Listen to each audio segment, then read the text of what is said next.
Welcome to Regulate and Rewire, an anxiety and depression podcast where we discuss the things I wish someone would have taught me earlier in my healing journey. I'm your host, Amanda Armstrong, and I'll be sharing my steps, my missteps, client experiences, and tangible research-based tools to help you regulate your nervous system, rewire your mind, and reclaim your life. Thanks for being here. Now let's dive in. Welcome back, friends. Today's chat is a natural extension on the last 2 weeks of conversations. So in case you missed those, here's the quick recap. 2 weeks ago, I did an episode in direct response to an email I got from an overwhelmed mom asking for support with hypervigilance, overwhelm, and feeling like she always had to micromanage and control situations in parenthood. And as part of that, I offered my 4 guiding regulated parenting reframes that I use in my life as a parent right now. And as I finished that episode, I thought about how much I wanted to expand on each of those reframes, not just in how they apply to parenting, but in how they apply to healing, anxiety, depression, and the nervous system in general. So last week, I unpacked the first reframe being, quote, how developmentally appropriate of you to ... And I reworked that a little bit to apply specifically to you working with yourself with that reframe. So how appropriate of me to insert a behavior or tendency that feels annoying or unhelpful, given that, and then inserting the context, why you might have that behavior, that pattern, that tendency. And then following it up with the action, the work. So now what? What are you going to do to shift that pattern? Not just have compassionate awareness of it, but actually start to rewire and repattern the way that you interpret the world, engage with the world, show up in the world. And today is going to be a conversation on those last 3 reframes. So quick review. The first will be firm but kind. The second is I am the anchor while they storm. It's not my job to fix feelings, but to make space for them. And the third is connection before correction. So unpacking this first reframe, again, I offered it in the context of parenting. We are going to recontextualize this reframe, or I think I used the word mantra a couple times, in terms of your own healing journey. So firm but kind. And this is another place I find this perfect balance of accountability and compassion. An example of this might be, I know I don't want to go to therapy today. It's hard and it's important to go. Kind oftentimes shows up as validation. I see you. I hear you. How human of you for that to feel hard. And here's the boundary. Here's the firm, we're doing it anyways. I know you don't want to go. I know this is hard and it's important, so we're doing it.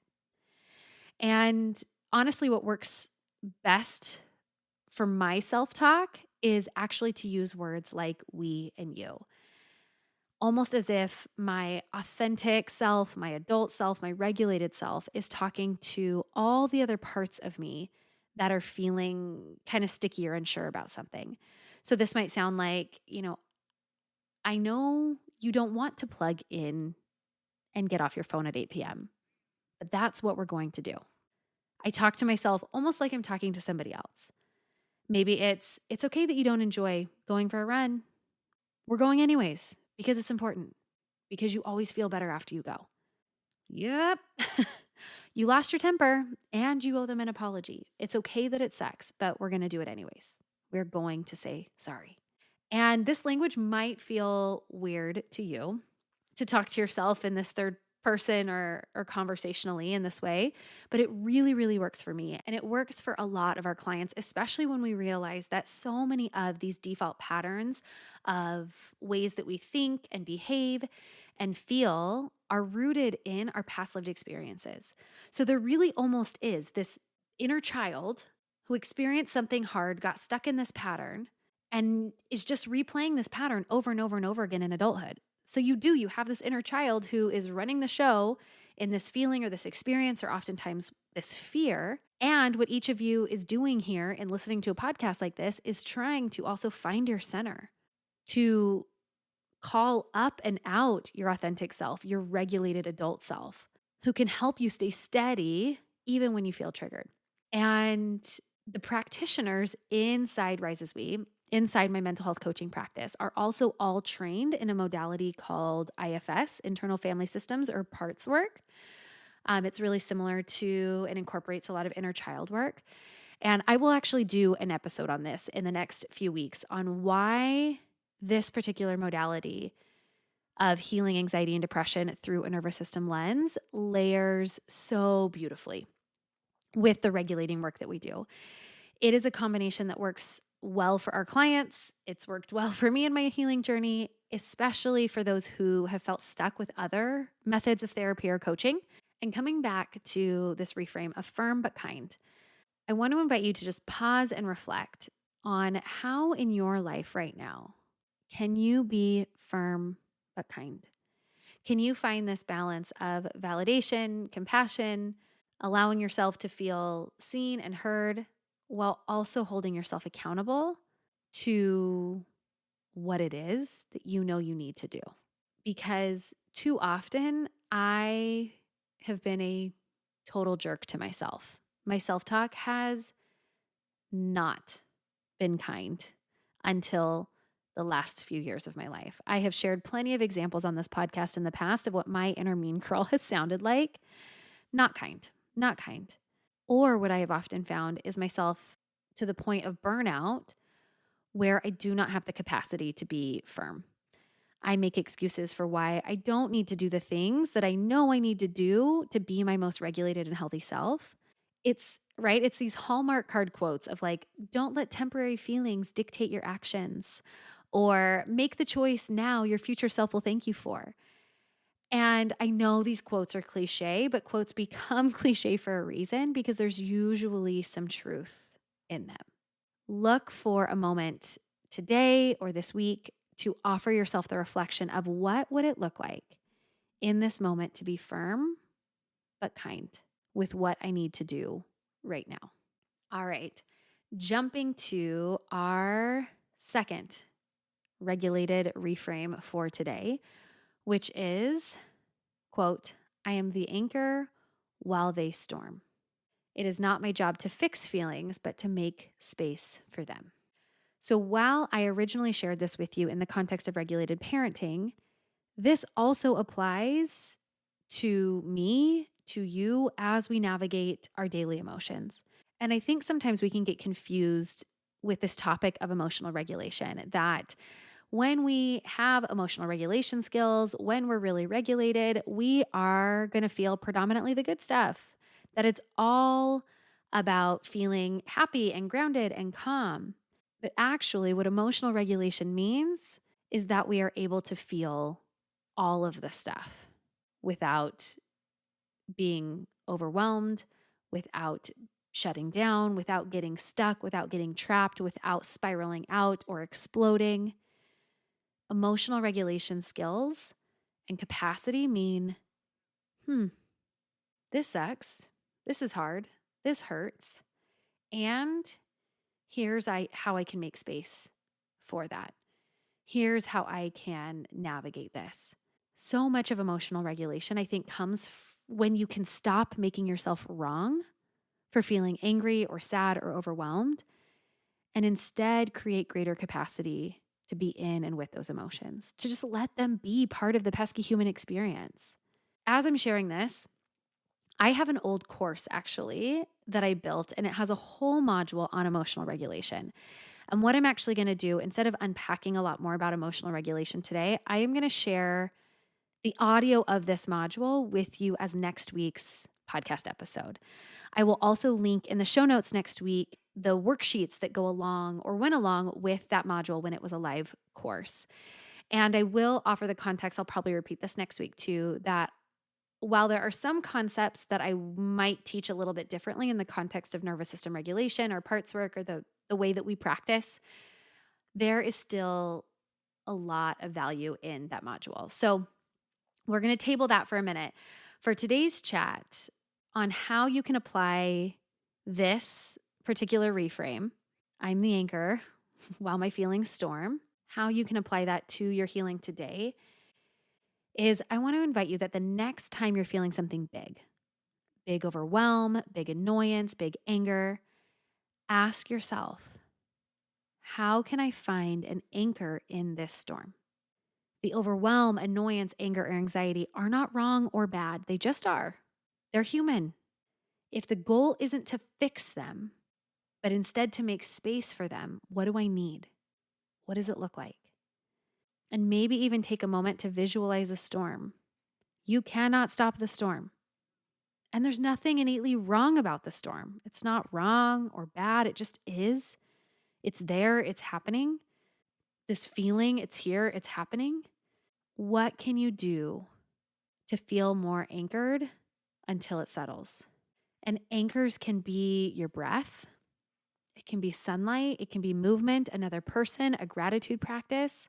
Anchoring in big emotions could be simply placing your hands on your heart or some other somatic tool or practice. So maybe pausing to write down or journal later or just reflect, when feelings are big for me, what helps me anchor? And the third and final regulated reframe that we're going to unpack today is, quote, connection before correction. Now, to illustrate this, I am going to share a parenting experience that we had recently and then reflect it back into what this might look like in your own healing, in working with your relationship with yourself. So the other day, my 1-year-old, and actually, side note to this, I am absolutely going to throw my husband under a bus for a minute for the sake of the example. So sorry, hun, I know you listen to my podcasts. For every one thing you get wrong, you get 10 things right. And you are so often my anchor when I storm. But in this case, I handled this small moment better than you. So here we go. Back in. We were both in the kitchen and we looked out and we saw our 1-year-old in the sunroom, like scooping water out of the dog bowl onto the floor. And my husband immediately went into the sunroom, took the cup out of his hand and like threw a towel down on the floor. And immediately Lachlan, which is my son's name, is mad and screaming. So within a split second of seeing this play out, I rush out. I looked at my husband. I think I said something like, bro, come on. Like there's a better way. There's a better way to handle this. So what I do is I quickly handed my son back his cup. I took like 3 seconds, if that, to do like like this looks fun. Let's go play in the water outside. We currently have a blow-up pool set up outside. And I offered him this moment of connection and then correction. Connection, oh yeah, this looks fun. And here's how we need to do it instead. Here's where we need to do it instead. Because here's the thing. What my husband did made absolute sense based on his adult context for the situation. He doesn't want water all over the sunroom floor. And some of you might even have heard this example and be like, what is the big deal? And you'd be right. This particular example, it wouldn't have been a big deal if this would have just played out the way my husband did it, taking it away. My kid would have survived. He probably wouldn't have been traumatized by the situation. But if there is a pattern of misattunement, that does impact the development of our children. In this situation, there was a better way that was more attuned to our young son's experience of the situation. So again, while the way my husband reacted made perfect sense based on his experience of the situation, my young son was having a different one. He was out there having the time of his life. And this is what we call a moment of misattunement, where the adult, with their context, their agenda, their needs, went into action that didn't meet the needs or context of the child. So a moment of misattunement is when an adult takes action from their context, from their experience that doesn't match the experience or context of a child, especially that doesn't meet the child in their need. So like I said, my kid was thrilled to be playing in the water. He has no context that this is problematic in any way. And Later, when I chatted with my husband through this, I said, can you imagine if the next time you were sitting on the porch or the couch, like reading a good book, someone just came up to you and like ripped the book out of your hand and pushed you into a different spot? Like, you'd be pissed. My son's anger and letting out a scream was appropriate for his experience of this situation.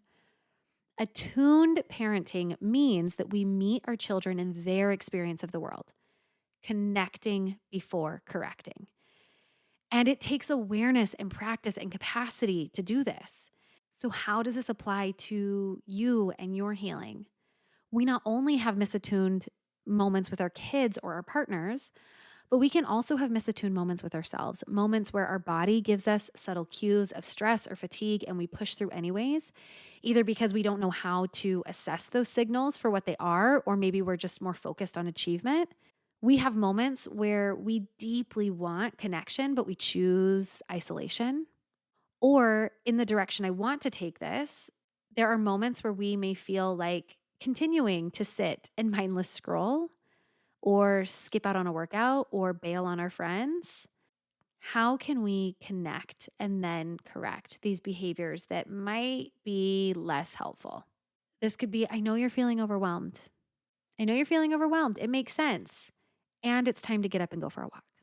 By default, with that example, I used the we language again. This is another place where parts work feels really intuitive for me. And in short, like I said, we're going to do a whole episode on this in a few weeks. But in case I'm saying these terms like inner child work, IFS, or parts work, and you have no context for it, parts work really helps us to make sense of our multiplicity as humans.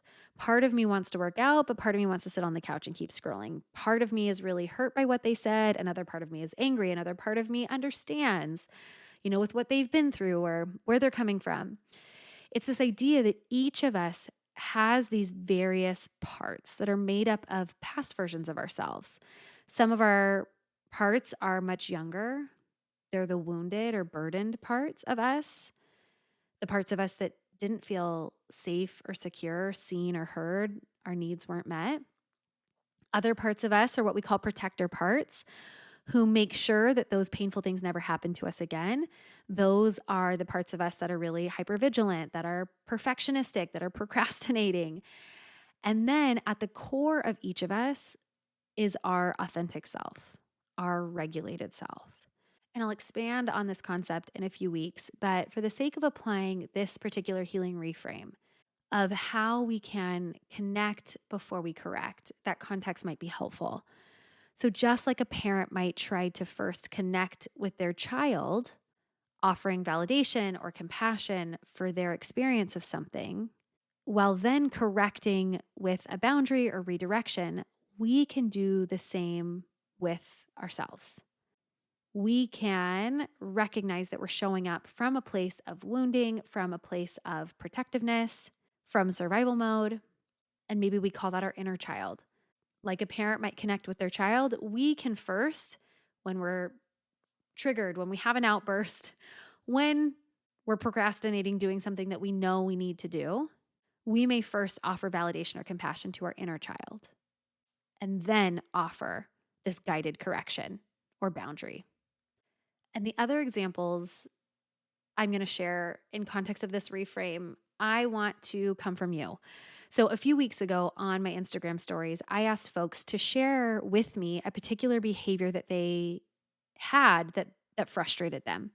I gave the examples of, do you have a behavior of procrastination, scrolling at night instead of going to bed, etc. And I got so many beautifully vulnerable shares. One of them was, quote, I lose my temper when overstimulated. So connect to that part of you and then correct. You can validate the feeling, the overstimulation, and then correct the behavior. This might sound like, yep, you're overstimulated. Why don't you take a beat, walk away, go grab some water? It's tough to be overstimulated. And you created a rupture by losing your temper. It's tough being overstimulated, but here's what you can do next time. Here's what you can do instead. Or here's what you're going to do. Here's what we're going to do to repair this rupture. Instead, what this sounded like so often for me was spiraling out into this shame cyclone of, I'm the worst. Why do I always lose my temper? I'm a terrible friend or a mom or a partner or whatever. We can connect and then correct. Oh, yeah, that was really hard. And you messed up. Here's how we're going to fix it. Another example that was shared was scrolling at night instead of going to bed.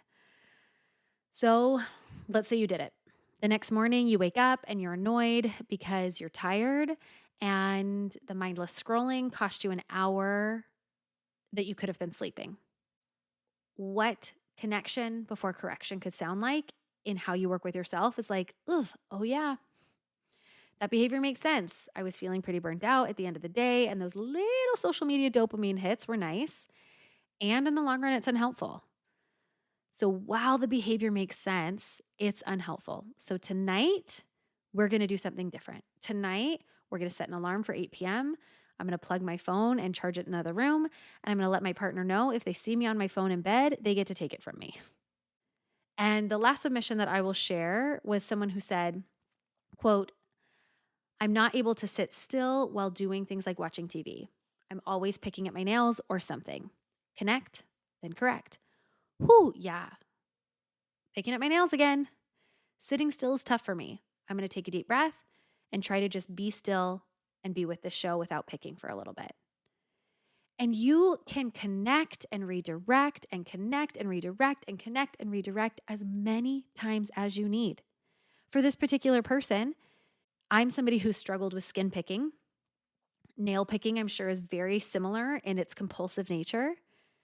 You might have to pause to redirect yourself 15 times in a 30-minute show, 30 times in a 30-minute show. That's okay. It's okay. Ooh, yeah, this is tough, but we're going to do something different. It's like gentle parenting, but with yourself.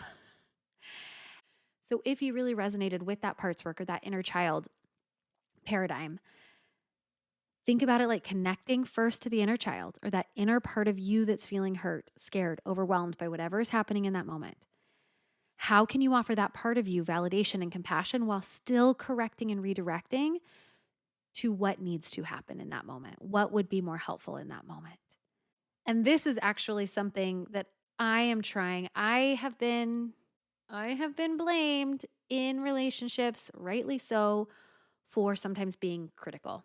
And in my mind, it's like, no, I'm just like offering feedback. But oftentimes, actually, I think I've told you all this. The only really corrective feedback in my career that I can think of right now was actually with my job in college. I was managing a ton of Group X instructors and personal trainers and making the schedule. And my director, the woman who oversaw my position, pulled me into her office for a performance review. You're doing great here, great here, great here.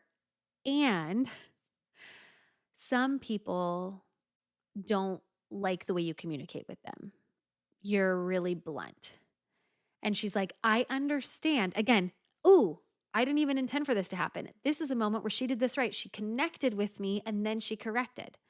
She said, I understand why you're so straight and to the point and you need the information that you need. You're juggling a million things right now. It makes sense. And would it kill you to go up to somebody and say, hey, how are you doing? How are things going? By the way, by the end of the day, I'm going to need your availability for the group exercise schedule. And I remember walking away from that. I was in a place in my life where I didn't have a lot of capacity for feedback. And I was like, people are so stupid. Why can't they just like get me what they need? And then we wouldn't have this problem. I was in a place where I did not have the capacity to be the person who was wrong in this situation. And I absolutely was. Because I don't like necessarily when people communicate with me like that. It feels good when somebody says, hey, how are you? By the way, how can we get this information? Connect before we correct. And so this is something that not only do I apply to myself in my healing journey, to the way that I engage with my children, but also in my relationship with my siblings or my husband, offering connection before correction. All right, let's bring it back from that wild tangent that I hope made sense in the context of this conversation. Either way, it is time to summarize the conversation with 3 takeaways. And what I'm going to have these takeaways be is one for each of these healing journey mantras or reframes that we went over today. So number 1 is firm but kind. This is an invitation to look for a moment today or this week to offer yourself the reflection of what would it look like in this moment to be firm but kind with what I need to do right now. Number 2 is to find an anchor in the storm. It is not your job to fix your feelings, but instead to find an anchor that allows you to make space for them. And this is my reminder that next week I will be sharing with you the audio from a module that I filmed a few years ago on emotional fitness or emotional regulation. And takeaway number 3 is connection before correction. How can you connect with the part of you engaging in a behavior that you don't love or that isn't helpful before correcting and redirecting? While also knowing that that correcting and that redirecting needs to happen for you to see progress in your healing journey. This is where that layers with the firm but kind. And another reminder there that we're going to have a bigger conversation around internal parts in a few weeks, if that is something that you're curious about learning more about. So thank you. Thanks for being here. Sending so much hope and healing your way, and I'll see you next week. Thanks for listening to another episode of the Regulate and Rewire podcast. If you enjoyed what you heard today, please subscribe and leave a 5-star review to help us get these powerful tools out to even more people who need them.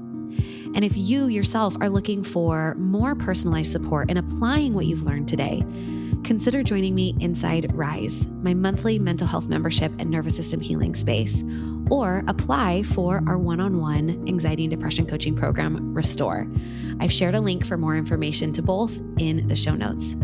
Again, thanks so much for being here, and I'll see you next time.